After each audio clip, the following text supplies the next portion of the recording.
Então, vamos partir aqui para uma leitura da obra do Fonte Vida, Viva, por Emmanuel. Abrimos na página aqui, desculpa sempre.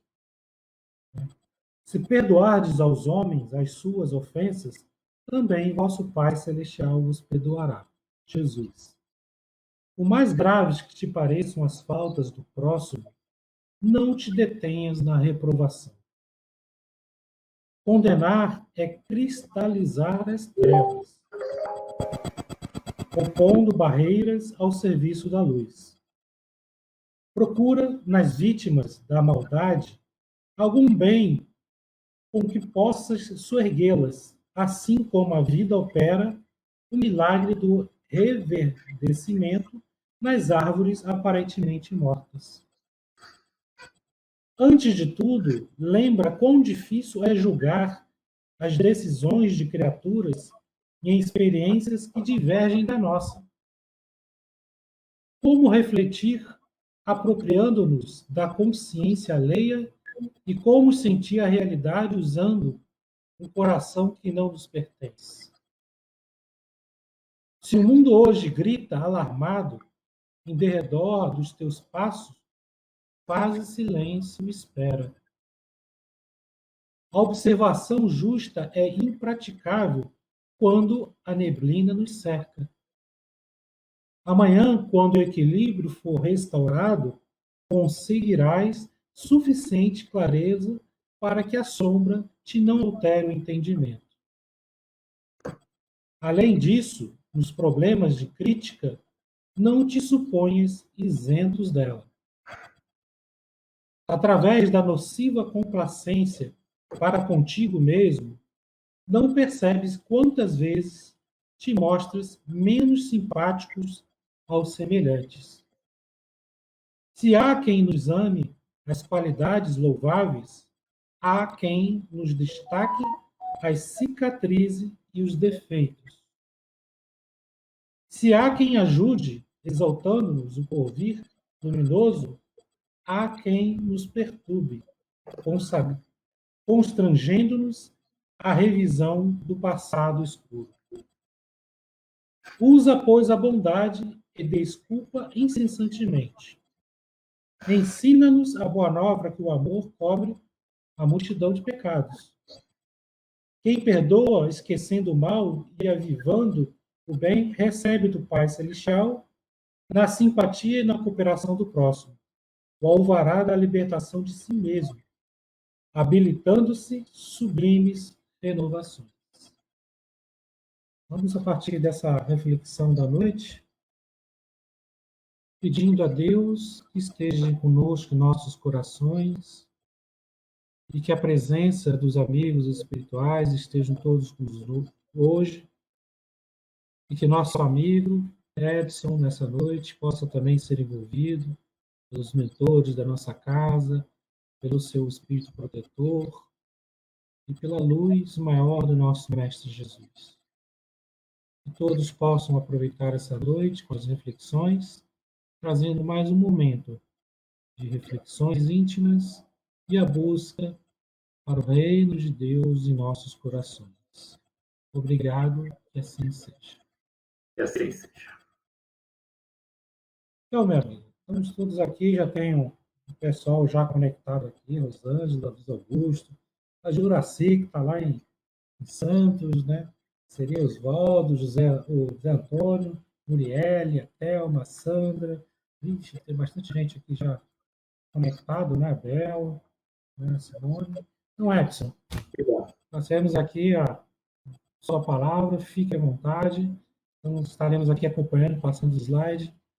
Tá? Vamos estar só ocultos aqui. Sim, bem. Ok, vamos lá então. Obrigado aí. Então, vamos iniciar a nossa palestra. Primeiramente, agradecendo a oportunidade de estarmos aqui todos juntos, agradecendo a Deus por estarmos vivos, por estarmos bem de saúde e podermos compartilhar esses momentos de estudo, de reflexão entre nós, como amigos. Vamos contar hoje com o apoio do nosso amigo Humberto, que ele vai passar os slides aí para a gente. E o tema proposto para hoje foi a finalidade da encarnação. Então, a nossa conversa de hoje vai ser sobre isso. Vai ser sobre o objetivo da vida. Isso é uma pergunta em que a humanidade sempre se debruçou, os filósofos, os religiosos, as pessoas que pensam na vida, meditam um pouco, sempre tentam chegar a uma conclusão e buscar um objetivo para a nossa vida. E o que nós estamos aqui, né? Nós estamos vivos. Por quê? Qual a razão? Tem um motivo? A nossa existência humana ela é só um sofrimento? Como dizem, né? A Terra é um vale de lágrimas? Ou é muito mais que isso? Que realmente por que nós estamos aqui? As religiões têm as suas explicações. Cada corrente religiosa vai buscar um sentido, vai buscar um ponto em comum. As filosofias também, os filósofos, os pensadores, desde a antiguidade, se debruçaram sobre esse tema. Não vamos entrar nesses detalhes, mas opiniões às vezes desencontradas. E os materialistas, os que apenas pensam que a ciência e o mundo é material, e acha que nós somos apenas um capricho da natureza, um agrupamento de células e processos bioquímicos, e acabou, não tem mais nada além disso.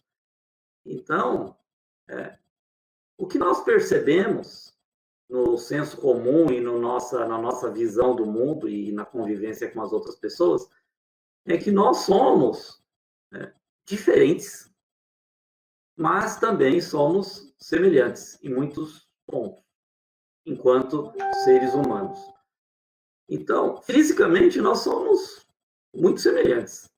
Temos a construção física idêntica, com o esqueleto ósseo, com os órgãos internos de funcionamento, os nossos sentidos, 5 sentidos principais em que nós temos. Isso que a gente vê de semelhança. E de diferença, a gente percebe os níveis são muito desiguais. Os níveis de percepção da realidade são muito variados dentro da sociedade.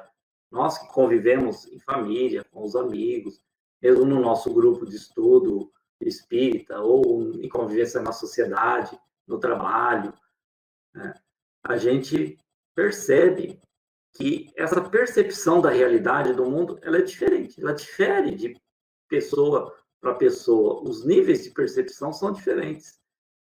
As habilidades são diferentes. Nós, seres humanos, cada um de nós temos facilidade em uma área, em uma determinada arte, ou um ofício, ou na ciência, ou na expressão. As tendências são diferentes. As reações frente aos problemas e às dificuldades da vida são muito diferentes. Então, em suma, o comportamento é diferente. Embora nós tenhamos as semelhanças, nós temos as nossas diferenças. E o que nós, seres humanos, muitas vezes perguntamos é o porquê. Por que nós somos assim? Por que a humanidade é dessa maneira? Por que pessoas bem esclarecidas, com uma capacidade intelectual grande, uma capacidade de raciocínio, uma capacidade de elaborar pensamentos matemáticos, pensamentos complexos, artísticos, e outras pessoas não têm toda essa habilidade. Umas pessoas têm, mesmo no organismo físico perfeito, com saúde, têm a sua vida boa por um bom tempo. Outros já nascem com problemas de saúde física ou capacidade reduzida de intelecto. E por que, né, na história da humanidade a gente fica assim? A ciência sempre procura investigar tudo isso e ela chega dentro da história do desenvolvimento científico, da pesquisa na natureza, das leis da natureza, chegaram à lei de evolução. Existe uma evolução, que todos dentro da natureza estão propensos a essa lei de evolução. Nós, seres humanos, também estamos propensos, estamos dentro dessa lei natural de evolução. Nós, seres humanos, também estamos, como tudo na natureza, encadeado dentro dessa lei natural. Bom, antes de nós adentrarmos a questão realmente da palestra, essa foi uma pequena introdução. A questão que o Kardec perguntou é, afinal, qual o objetivo da encarnação? Está lá no Livro dos Espíritos.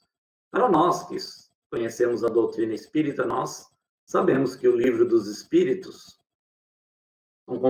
é um livro que foi codificado por Kardec, composto de várias perguntas e as respostas que os espíritos deram. Então, Kardec reuniu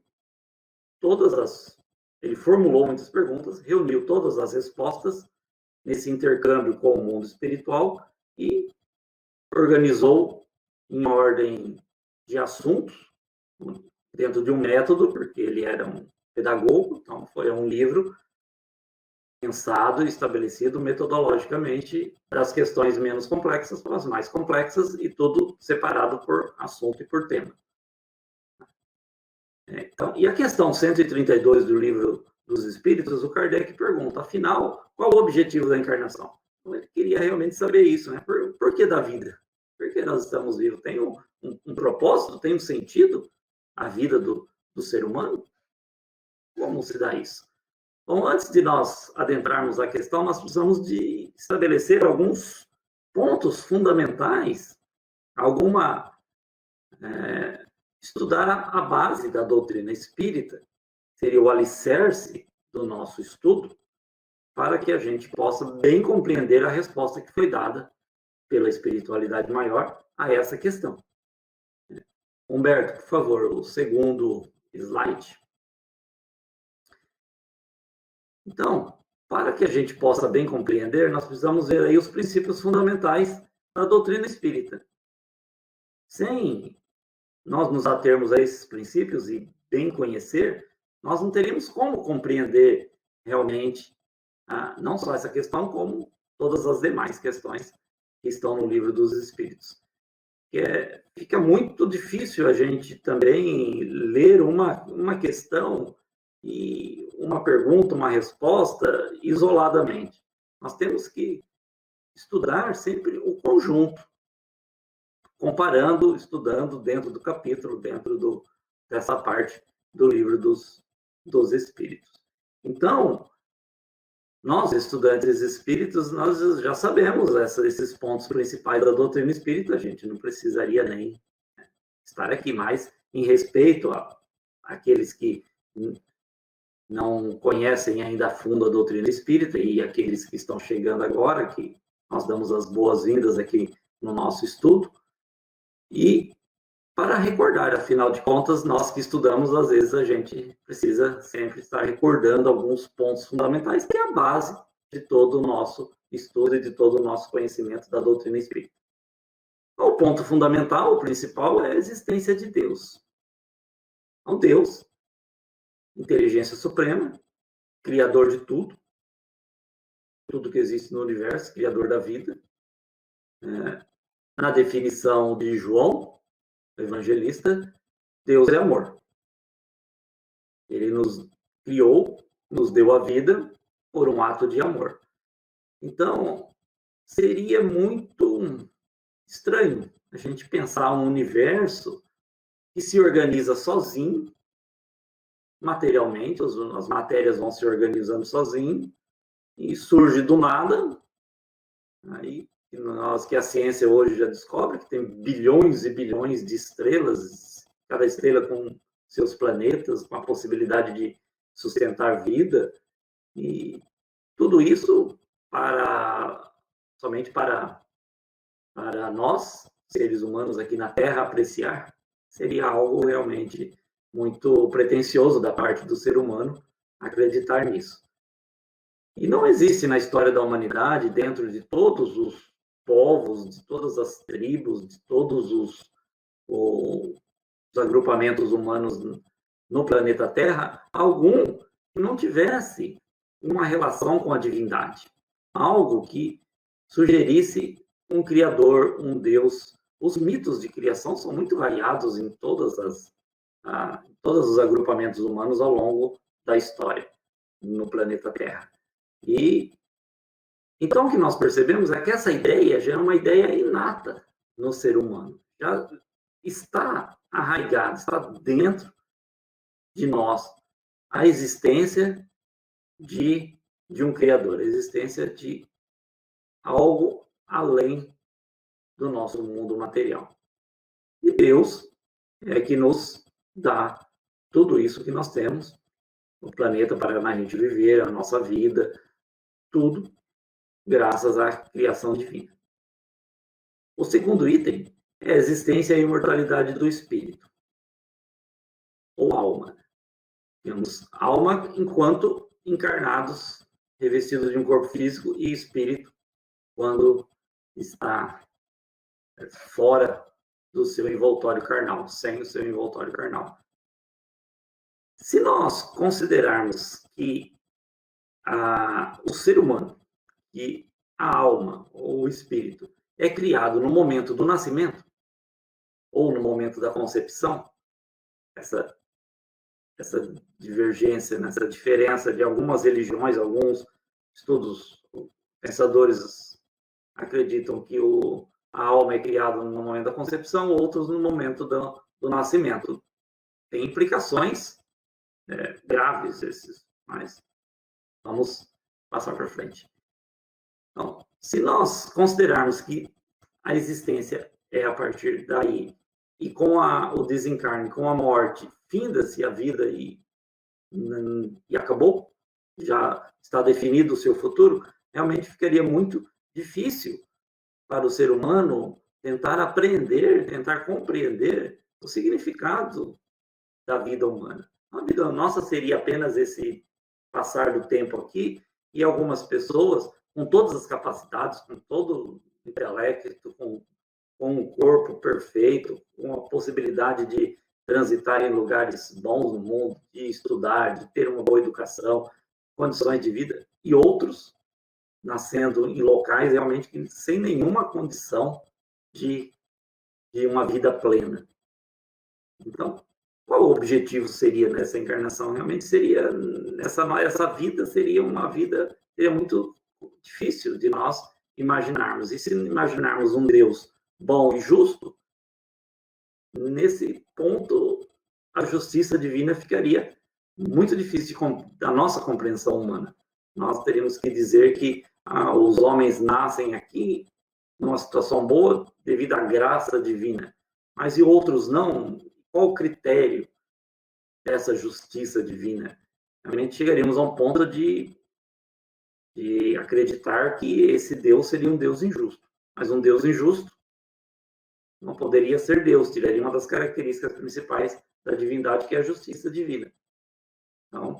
Então a premissa está errada, né? Então a premissa está deficiente.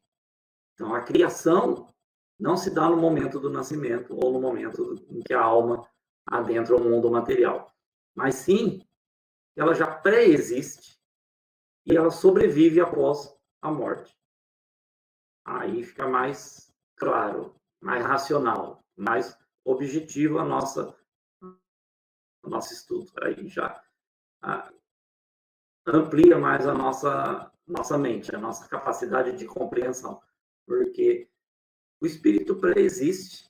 Então, antes de encarnar, a consciência, a individualidade existe.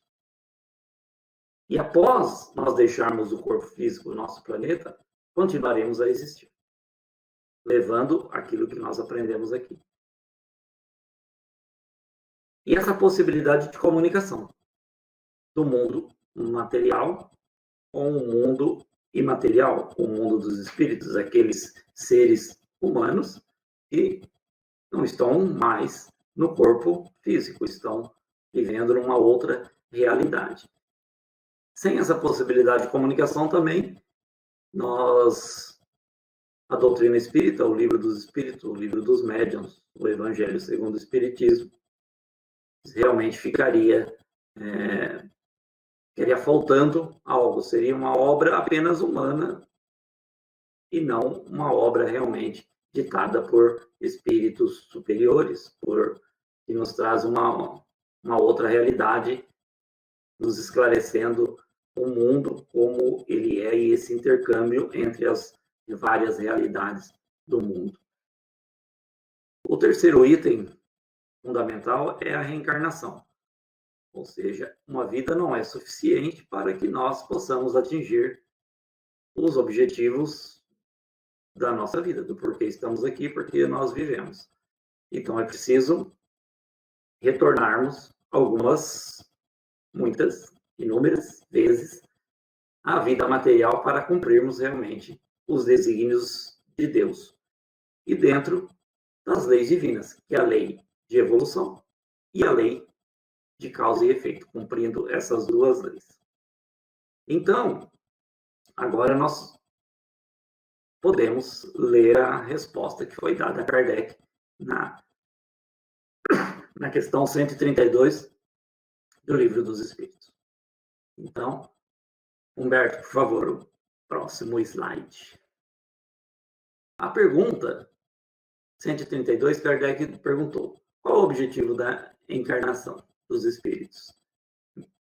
Essa pergunta ela vai ser respondida em duas partes. A resposta tem duas partes. Então, na primeira parte, os espíritos superiores responderam: Deus lhes impõe a encarnação com o fim de fazê-los chegar à perfeição.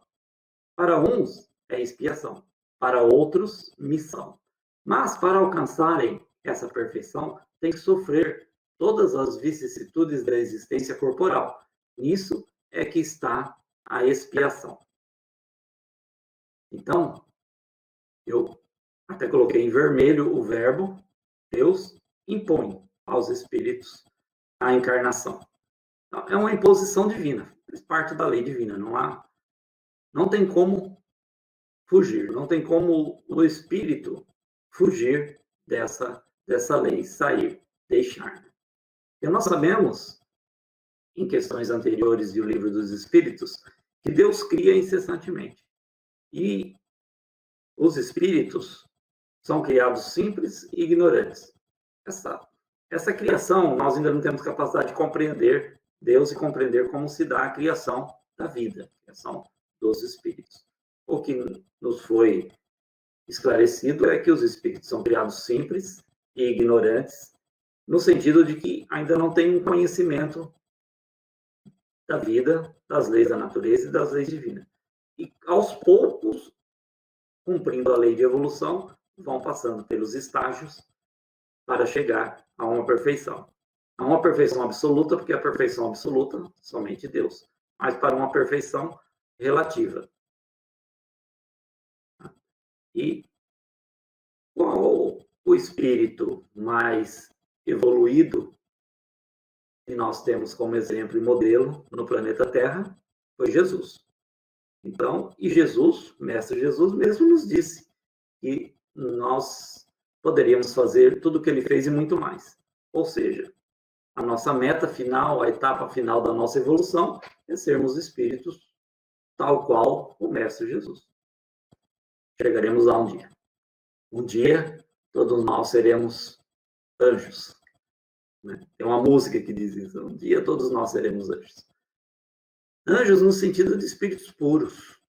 Teremos todo o domínio, todo o conhecimento da ciência, todas as leis da natureza e poder sermos ministros de Deus, da divindade, cumprir as suas ordens. Mas, vamos voltar ao nosso planeta Terra, que nós ainda estamos um pouquinho longe ainda dessa perfeição. Então, Deus impõe aos espíritos a encarnação, com o fim de fazê-los chegar à perfeição, cumprir a lei de evolução. Para uns é expiação, para outros missão. Mas para alcançar essa perfeição, como então que nós conseguiríamos chegar a sermos perfeitos? De que maneira? Nós temos que sofrer para isso, nós temos que sofrer todas as vicissitudes da existência. Se sofrer aqui no sentido de vivenciar, de sentir, de experimentar as situações, de passar por determinadas situações, não de sentir, não de sofrer no sentido de sofrimento, de dor física, dor moral, tal, mas no sentido de ter as experiências, de passar por essas experiências e viver todas as vicissitudes. Vicissitudes são as circunstâncias contrárias, as contrariedades, os reveses, as tribulações, os problemas da vida. Então, nós temos que passar por todos os problemas e as dificuldades da existência corporal, para que a gente possa aprender. O fim último da nossa vida, nossa encarnação é aprender, crescer, evoluir. O espírito miramês nos fala que o objetivo da encarnação é o seu despertamento. Despertar como, né? Como isso? Estamos dormindo? Não, o espírito está... quando Deus cria os espíritos simples e ignorantes, mas nós temos todas as potencialidades divinas em nós. Então, nós precisamos aprender a utilizar todas essas faculdades que estão latentes na nossa alma, no nosso espírito. Esse é o objetivo. É isso que o espírito miramês fala quando ele nos diz despertamento. Então, nós temos que lutar em nossa vida material para aperfeiçoar todos esses talentos.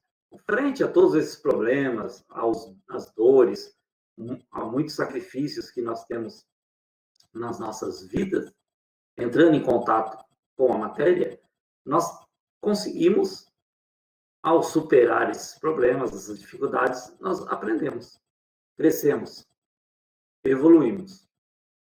Então, o planeta Terra é essa escola, é essa oportunidade que Deus nos dá, enquanto espíritos, de nós podermos crescer, termos vivenciar todas essas experiências e, ao final, sermos pessoas melhores.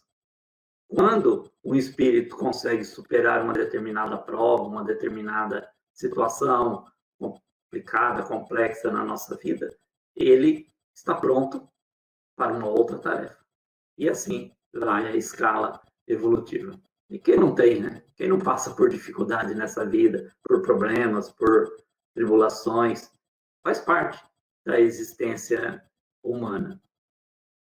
No livro A Gênese, Kardec, na questão 24 da Gênese Espiritual, do capítulo A Gênese Espiritual, item 24, os espíritos nos respondem: é a obrigação que tem o espírito encarnado de prover o alimento do corpo, a sua segurança, o seu bem-estar, que é isso que nós precisamos para viver na Terra, enquanto ser humano, enquanto humanidade. Nós precisamos prover o alimento para o nosso corpo, cuidar da segurança do local onde nós vivemos, enfim, cuidar do nosso bem-estar. Força o espírito que está aqui vivendo na Terra a utilizar as suas faculdades, a desenvolver a sua inteligência, a exercitar as capacidades latentes.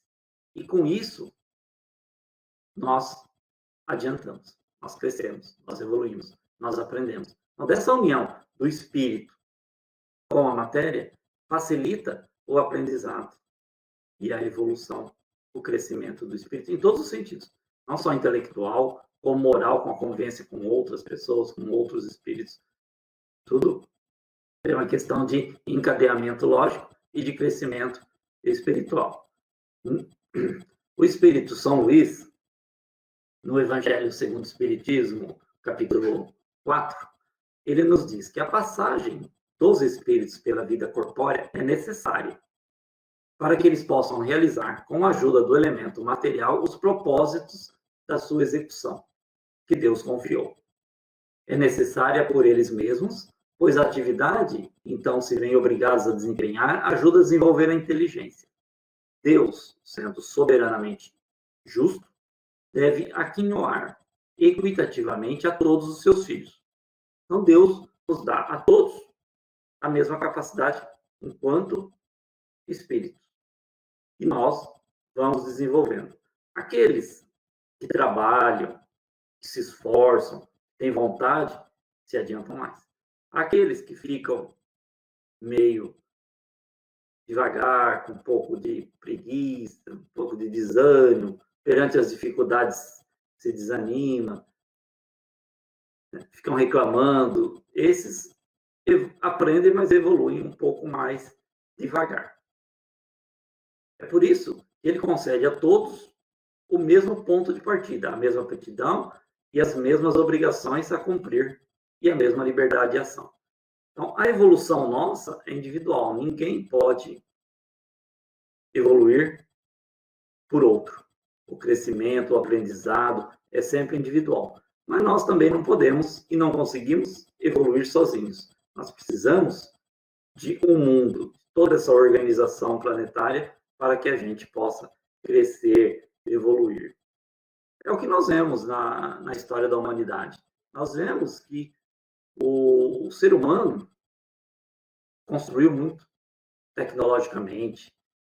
A tecnologia, a indústria, as fábricas, domina a natureza, consegue fazer muito, né? Nós crescemos e evoluímos muito nesses últimos séculos. E agora, nós estamos num ponto da nossa jornada evolutiva no planeta Terra que nós estamos precisando de uma reorientação desses valores. Porque esses valores materialistas não nos dão o objetivo da vida. Apenas o materialismo produz tudo isso de bom para a nossa vida física, a vida corpórea, mas não como valores para o espírito. O materialismo não nos dá essas fontes para que nós possamos bem compreender o objetivo da vida e desenvolver as nossas qualidades éticas e morais, desenvolver todo o nosso potencial como ser humano, Ao lado desse objetivo principal, evolução. Aprendermos, evoluirmos. Ao lado desse objetivo principal, nós temos alguns objetivos paralelos, que a própria questão, a própria resposta nos coloca. Que Deus nos impõe a encarnação com o fim de fazê-lo chegar à perfeição. Para uns é expiação e para outros é missão. Então, no livro O Consolador, questão 96, Emmanuel nos fala que a Terra, que a nossa encarnação no planeta Terra, ou encarnação no mundo material, é como uma estação de tratamento e cura para certas enfermidades da alma, que às vezes são muito persistentes e demanda estações sucessivas de tratamento.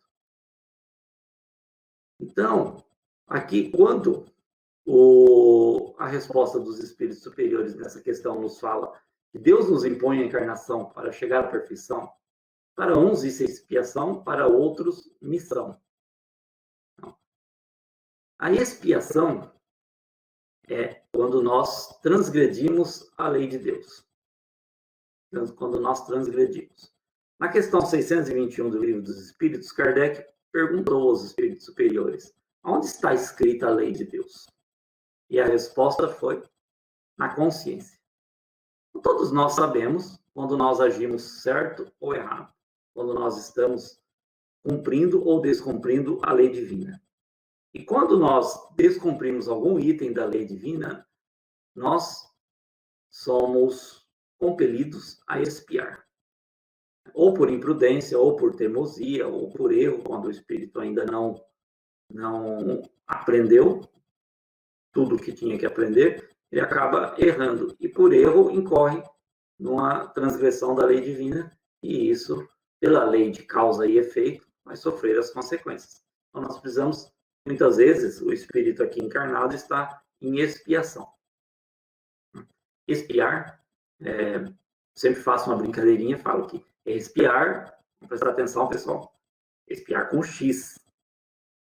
Não é espiar com S, que é de ficar espionando a vida dos outros, ficar olhando a vida dos outros. Não é isso. É espiar com X, que é de reparar, de corrigir, de realmente curar as nossas chagas espirituais, realmente pelo trabalho aqui na Terra. A diferença entre provação e expiação está no livro Consolador, questão 246, quando Emmanuel bem nos coloca que a provação é uma luta que ensina o discípulo rebelde e preguiçoso a estrada do trabalho e da edificação espiritual. E a expiação é uma pena imposta ao malfeitor que comete um crime perante a lei de Deus. Então, o que nós podemos dizer é que nós estamos aqui no planeta Terra passando por provas. Essas provas são as dificuldades, os problemas. Isso vai fazer com que nós cresçamos e evoluímos. Isso é uma aprovação, é uma prova. Então, quando a pessoa fala, tal pessoa está passando por uma dificuldade, olha, que é uma provação para ele. Ou estou passando por uma dificuldade grande, que provação que eu estou passando.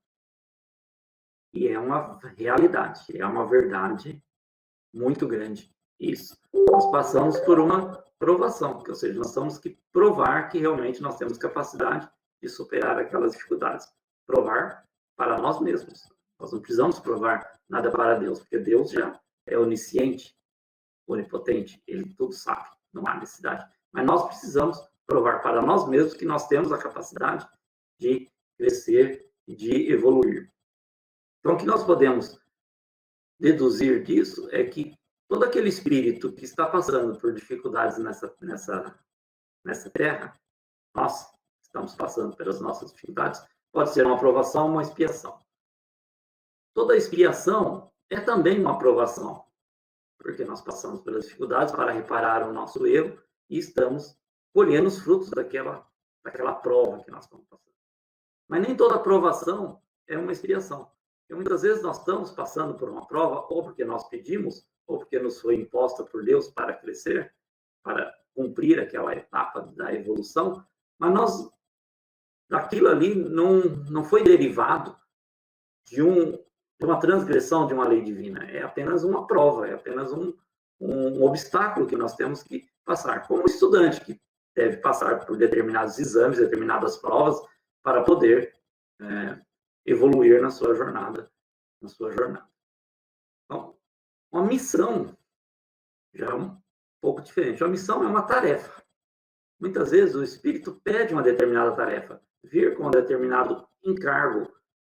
E se conseguir cumprir durante a sua existência, terá a recompensa, porque saiu vitorioso nessa missão, que também deixa de ser uma prova, uma aprovação, para que ele possa crescer, evoluir mais rápido.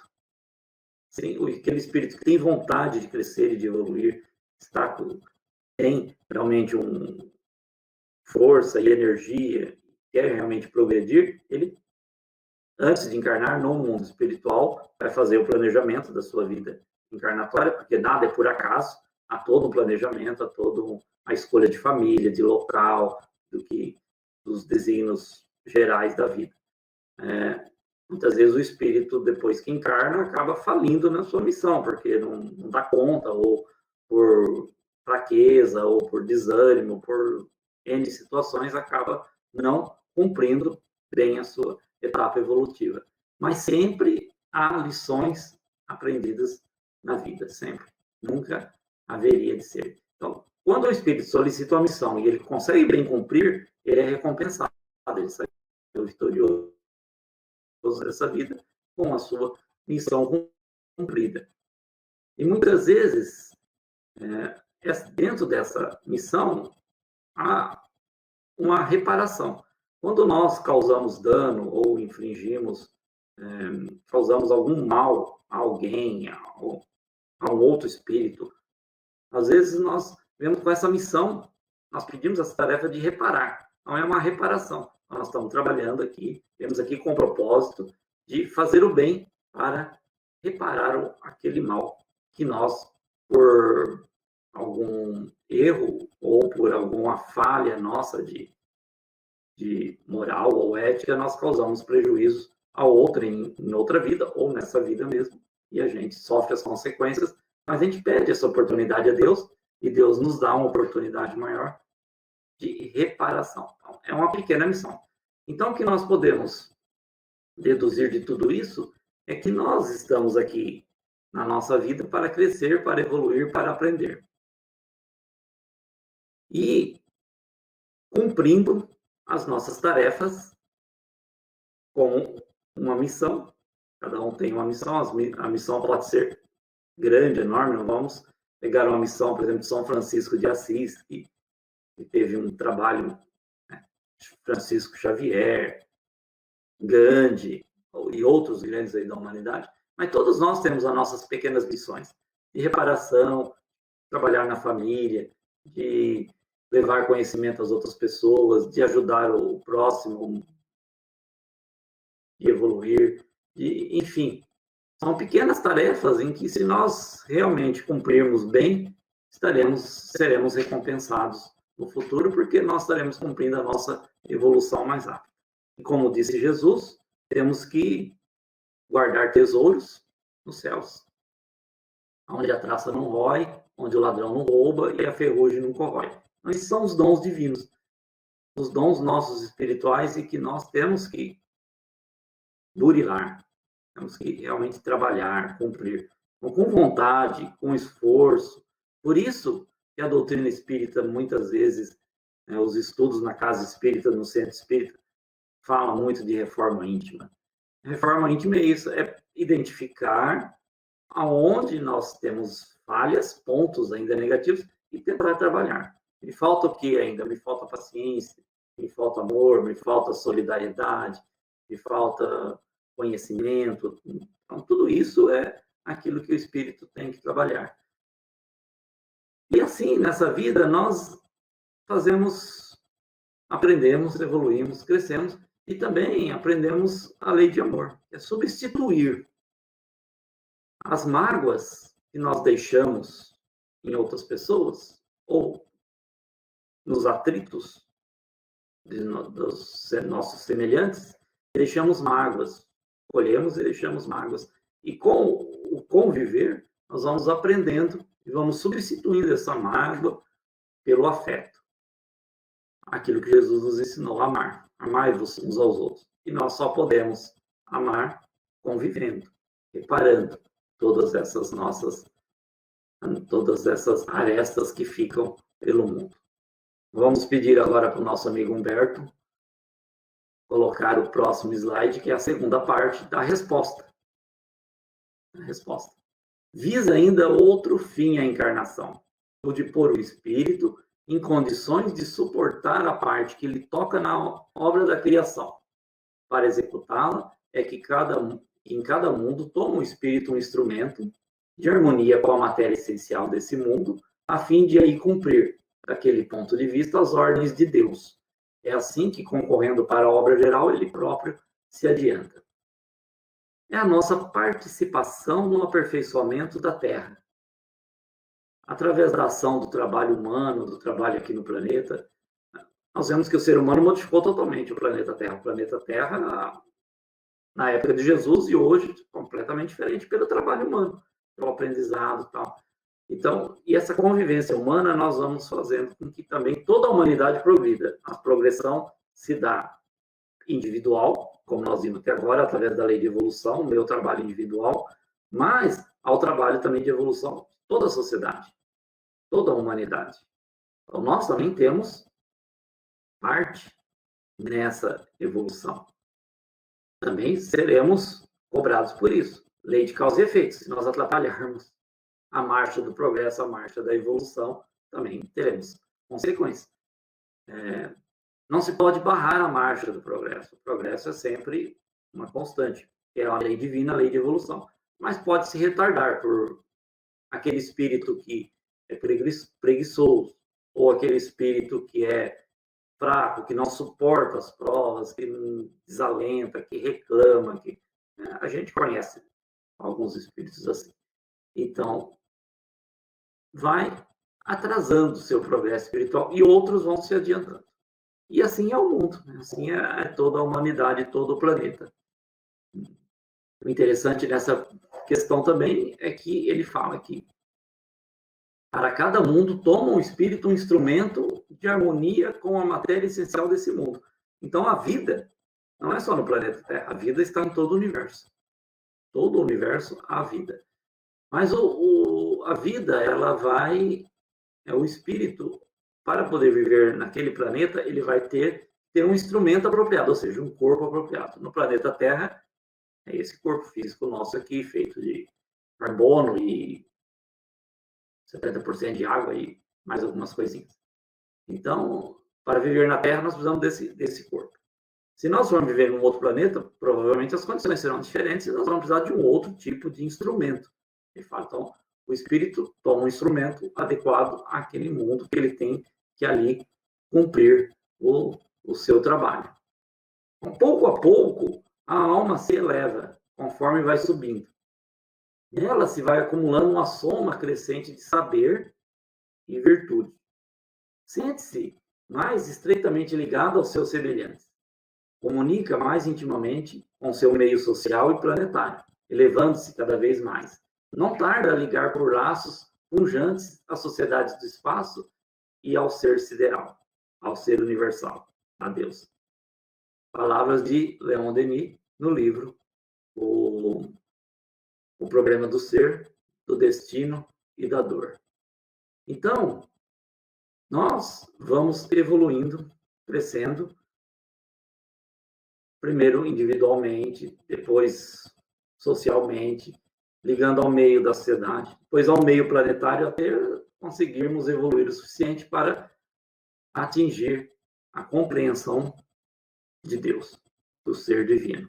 Humberto, por favor, o próximo slide.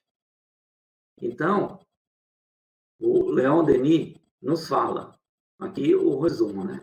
Os dois objetivos da nossa evolução, respondendo aquela pergunta que é o tema da nossa palestra de hoje. Por quê? Por que estamos encarnados? Qual é o objetivo da nossa vida? Evoluir e ajudar a evolução.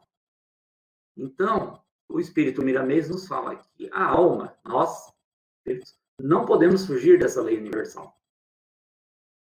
Porque a reencarnação favorece o crescimento espiritual mais rápido.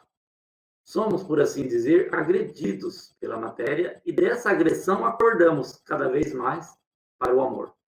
Amor aos nossos semelhantes, amor à natureza, amor aos animais, amor ao planeta. Até esse amor universal que Jesus nos ensinou, que é um amor totalmente desinteressado. Então, esse é o caminho da evolução espiritual. No finalzinho da questão, último parágrafo, da questão 132 do Livro dos Espíritos, a resposta foi: é assim que, concorrendo para a obra geral, ele próprio se adianta. Então, nós, espíritos encarnados, trabalhamos, evoluímos, crescemos individualmente. Mas nós não podemos crescer e evoluir sem estarmos em sociedade, em grupo. Individualmente, nós não conseguiríamos. E no mundo espiritual, nós aprendemos muito, estudamos, mas a aprovação, o embate é aqui, na matéria, no mundo material. Então, voltando ao livro O Problema do Ser, do Destino e da Dor, de Leon Denis, ele nos fala que nós, pouco a pouco, de grau em grau, nós vamos nos libertando das sugestões do egoísmo, da preguiça, do desânimo. Vamos resgatando, pouco a pouco, as nossas fraquezas, as nossas ignorâncias, e ajudando os nossos semelhantes a resgatarem por sua vez. Esse é o papel nosso, o papel de cada alma, o papel que Deus nos atribui, e assim, para desempenhá-lo, tem ela à disposição toda uma série de existências, a reencarnação. Em uma vida não conseguiríamos.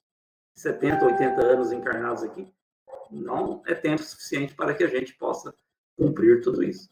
Então, precisaríamos voltar inúmeras vezes para que realmente cumpramos o nosso papel que Deus nos atribui, nessa escala magnífica dos mundos, que nos diz aí Leon Denis no livro. Então, meus amigos, essa era a mensagem que eu tinha para a noite. O Humberto vai colocar o último slide para que nós... O tempo é curto, não dá para nós realmente nos aprofundarmos muito nesses aspectos. E muitos desses aspectos aqui dariam uma outra palestra, somente em alguns pontos desses, né? Mas aí estão os livros em que eu embasei esse estudo e que eu deixo como sugestão para que nós possamos estudar aí no futuro, que é o Livro dos Espíritos, O Consolador, Emmanuel, psicografado por Chico Xavier, o livro do Evangelho, segundo o Espiritismo, que é uma das bases da doutrina espírita, e o livro do Leon Denis, O Problema do Ser, do Destino e da Dor, realmente o filósofo do Espiritismo nos traz uma quantidade imensa de conteúdo para que a gente possa bem compreender a nossa vida. Eu agradeço a oportunidade, agradeço a atenção de todos e que no futuro possamos estar juntos para mais uma noite de bate-papo. Edson, nós é que agradecemos aí pela reflexão da noite. E Elvia, que está nos acompanhando aí, ó, sugestão para publicar no grupo esses 2 livros aí, Leon Denis, né, O Consolador, que essas são obras que não é que geralmente o pessoal adquire, né, mas é para estudo. Para estudo. É muito bom, tem vários temas, né? O Leon Denis, então, é ótimo em filosofia. Sim, excelente. Excelente. Né? E o Consolador, né, do Emmanuel, que são também no mesmo estilo do Livro dos Espíritos, com perguntas e respostas, realmente, como fonte de estudo, é uma maravilha. Vários temas. Quem tiver curiosidade e dúvidas de vários temas, buscando lá também. Então, Edson, obrigado novamente, né, que todos tenham aproveitado. Né, não surgiu aqui nenhuma pergunta. Tinha uma pergunta nascendo aqui, mas desistiram. Mas você já respondeu. Né? Obrigado e que todos tenham uma boa noite, um bom descanso e um bom retorno para as suas atividades aí. Tá? Um abraço a todos. Boa noite. Um abraço a todos. Que Deus nos proteja a todos. Olha, tem um Luiz Augusto aqui, ó. Uma saideira aqui. Sim, vamos lá. O que ele colocou aqui? Ó.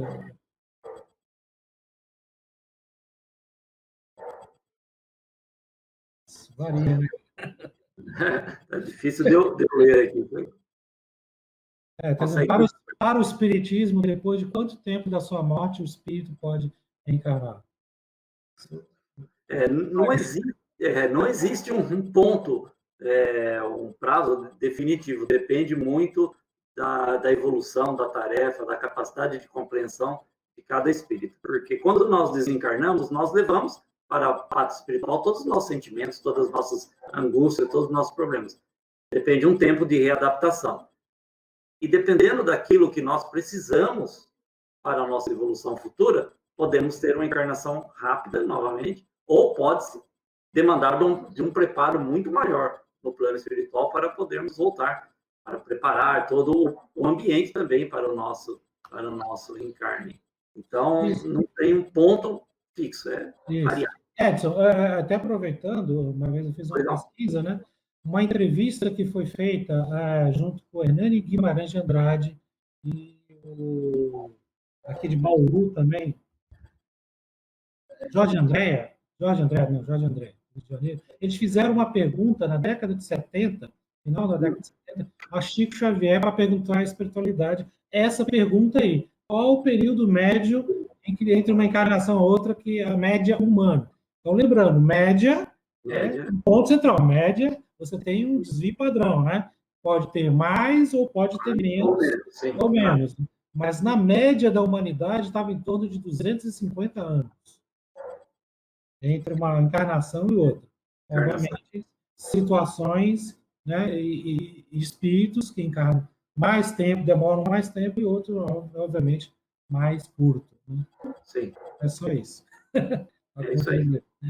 Beleza, gente? Então, obrigado a todos, boa noite, um bom descanso. Um abraço.